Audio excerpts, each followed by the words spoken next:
Good evening, everyone. Thank you for coming out this evening, and thank you to the Chamber of Commerce for hosting this forum. I'm your current county councilman here in District 2 in Cecil County, lifelong resident here in Cecil County as well. Graduated from Frostburg State University with degrees in business administration and political science. While serving on council, I have served on the Economic Development Commission, Planning and Zoning. I'm a firm supporter of public safety, as evidenced by the endorsement from FOP Lodge 2 here in Cecil County. Also a firm supporter of education here in Cecil County, also evidenced by an endorsement from the Cecil County Classroom Teachers Association. Worked with the local fire departments, fire companies here on a weekly basis, and looking forward to coming back for another 4 years and serving you here in Cecil County. Thank you. Thank you, Mr. Counts. Ms. Hamilton. Thank you for having us here, and also for everybody who's attending to give us somebody to talk to. I'm Rebecca Hamilton. I can say that I honestly never saw politics in my path. But over the last few years, I've started paying a lot more attention to what was happening in our nation, our state, and more recently in our county. And I felt that in order to make any type of change, I had to start stepping up, and I had to do what I could to protect our backyard. It started with just educating myself a little bit more, getting involved with local groups, and then I really felt God lead me to where I am today. Which is seeking to represent District 2 on County Council. Mr. Counts, charter government for Cecil County was adopted by Cecil County citizens in 2010, and we elected the first county executive and council 10 years ago in 2012. What do you like best about charter government? And do you have any recommendations for improvement? Thank you for the question. The thing I like best about charter government is the checks and balances. We've developed a system, and while it hasn't been perfect the entire time over that period of time, we've done a great job with adopting and making changes on the run. We've found our way. We've had now 3 county executives, and each has been a little bit different. I've had the pleasure of serving across 2 different administrations, and if I would say that there was one thing that I think that we could improve, and it's continue to grow. There are things within our charter that can and will be amended. You'll see several referendum items come up on the ballot this year. I would ask you to consider them carefully, consider the impact that they will have on your local government, and understand a little bit more about your local government and how it operates. So I have been fortunate to live in Cecil County entirely under the charter government. I moved here 10 years ago. So I've been fortunate under that. I think the charter government works very well, especially having 5 districts, because you have that nice balance. There's not any real, that two versus 2 equal split. But I think that there's probably improvements, and I look forward to really taking a look deeper into the charter and our government, and seeing where do we have efficiencies that we could put in place. Ms. Hamilton, question number 2. You're running for a position on the Cecil County Council. You're one of 5 and have no individual authority to act or speak for the council unless granted by the majority of the members. How will you ensure that other members, that you work in a collaborative manner and be constructive and respectful while presenting and listening to all the views?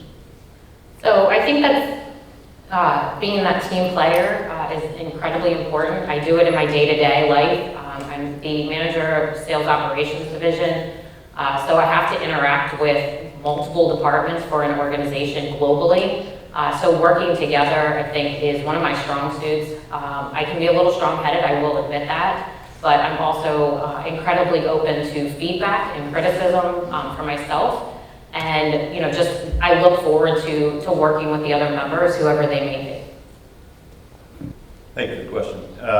You touched on part of it in the question itself, and that's respect. There's 2 things that need to be reinstilled in not only our county government as a whole, and our society, and that is dignity and respect. If we treat each other with respect, listen to one another, and seriously consider the points that are being made, then we have the opportunity to counterpoint or bring another idea to the table. I think our current county council has done a great job of listening to one another, working with one another. There have been times that we have not agreed with one another 100%. There have been times that we have not agreed with the administration. It is incumbent upon us to sit down, listen, and understand exactly what the other side is saying, bring consideration to the table, and then come to a resolution that is beneficial to all the citizens in Cecil County. Mr. Counts, there have been over 200 mass shootings reported in the United States so far in 2022. Recently, the killing of 19 children at Robb Elementary School in Texas has created even more anxiety and fear. What can the council do to address public safety in Cecil County? Thank you for the question. The number one thing we can do is properly and appropriately fund public safety. We're in a situation here in Cecil County right now where we are hemorrhaging law enforcement officers. We are losing them to other jurisdictions not far from here, and it is based solely on compensation. We can't continue to expect these men and women of law enforcement to serve here in Cecil County and be underpaid. Those are the things that we have to do if we're going to do things that ensure the safety of the students and teachers in our schools. Safe, secure entrances, SROs in the schools, those are all things that have to be done, and we can't do that without properly funding our law enforcement and our public safety. So I think it's been covered by a lot of the candidates up here that in terms of public safety, there's a couple of things that are kind of in the pipeline with the Blue Ribbon Commission. I look forward to that and supporting whatever outcome comes from that. The Police Accountability Board, making sure that who is serving on this board has the best interest of our county, but has the experience, understanding, knowledge of what our law enforcement officers do on a regular basis. But I think there's also this aspect that we kind of have failed to recall tonight is that with gun rights, criminals don't follow these gun laws. So the best way to encourage public safety or have public safety is to encourage our citizens to protect themselves. So I think gun rights, owning, being able to carry, I think is integral to public safety in general. Ms. Hamilton, preserving a proper balance between economic development and the county's rural legacy is what makes Cecil County a desirable place to live, work, and visit. Do you agree with the current Cecil County Comprehensive Plan? What are its strengths? And would you recommend any changes? So Cecil County was certainly one of my first choices when I was looking at moving. I wanted to get out of Delaware, mostly because it was that small town feel. You couldn't go anywhere without running into somebody you went to high school with. I moved to Cecil County. It's the same exact thing, but it's much more beautiful. So yes, I do agree with the comprehensive plan. I think that the 40 corridor is where we need to see the most cleanup, if you will. It's that blighted area. I think the issue we have with some of this is that bringing that business in is excellent, but when we give these tax breaks to businesses that are already settled, have already decided to come in and develop, when we start giving them those tax breaks, it takes away the tax incentive that we have to bring those, and it just puts that tax burden back on the citizens, rather than getting that tax revenue from those businesses that allow us to fund education, public safety, infrastructure, all of those. Thank you. Absolutely, I agree with the Cecil County's comprehensive plan. I think it is time to take a look at it and implement some changes that are necessary because of the development and the growth of the county at this point. We have to maintain our rural legacy. It's what makes us who we are. Economic development, though, is what pays the bills. And rather than worry about asking each individual citizen to dig deeper into their pocket, to pay higher taxes, we need to do the things that are necessary to encourage businesses to come here. And once we do have the businesses here, we actually have to develop our workforce. We can bring all the businesses here that we want. If we don't have the employees to fill those jobs and those employees are coming from outside the jurisdiction, then they're just going to take their tax dollars and go back home.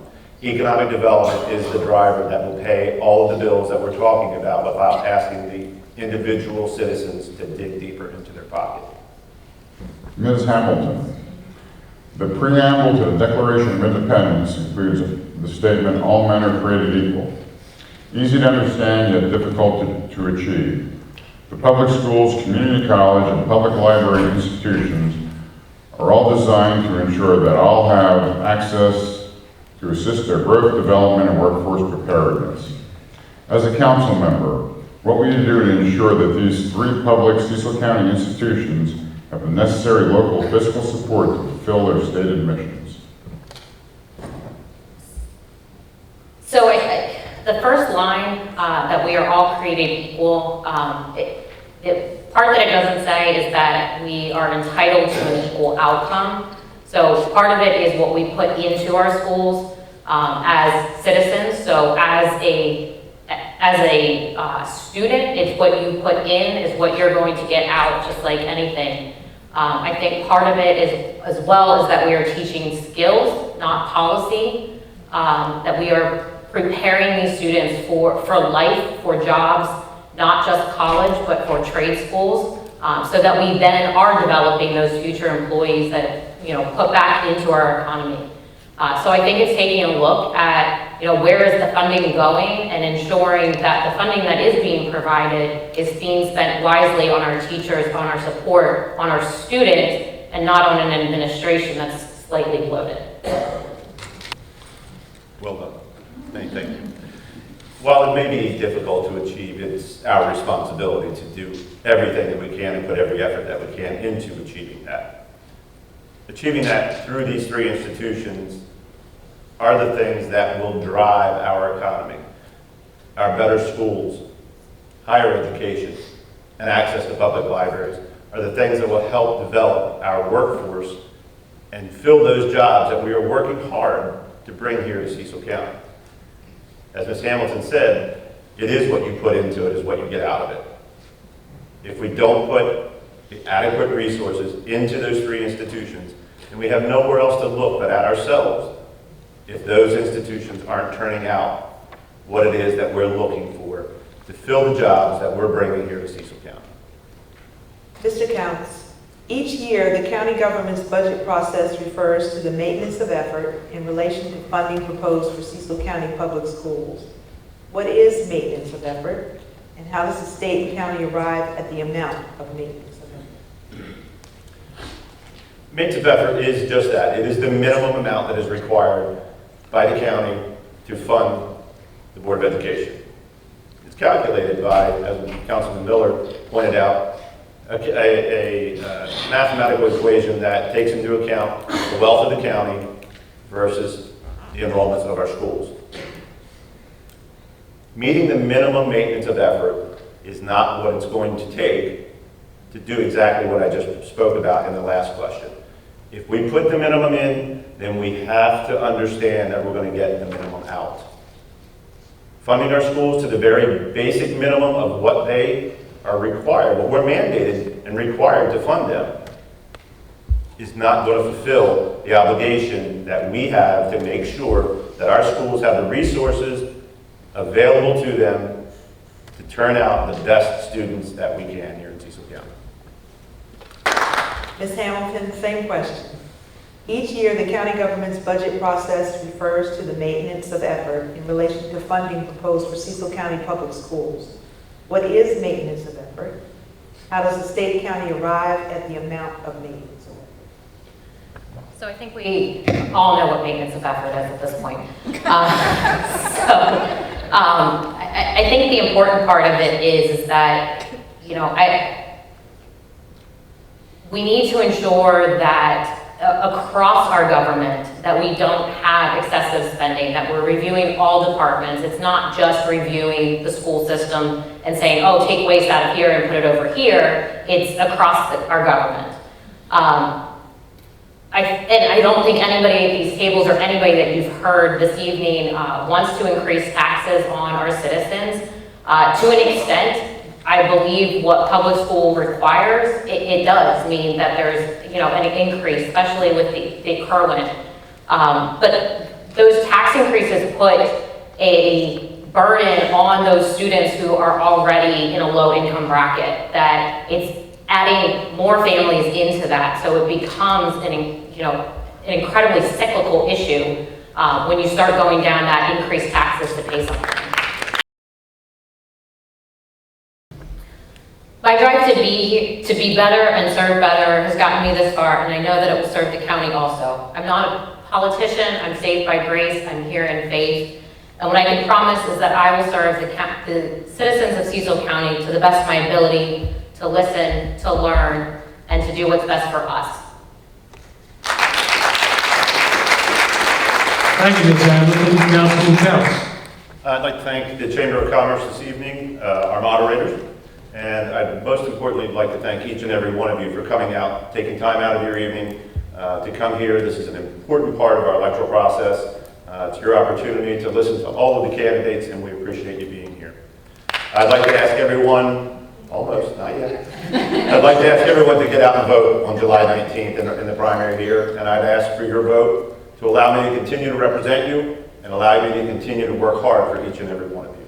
Thank you. Thank you.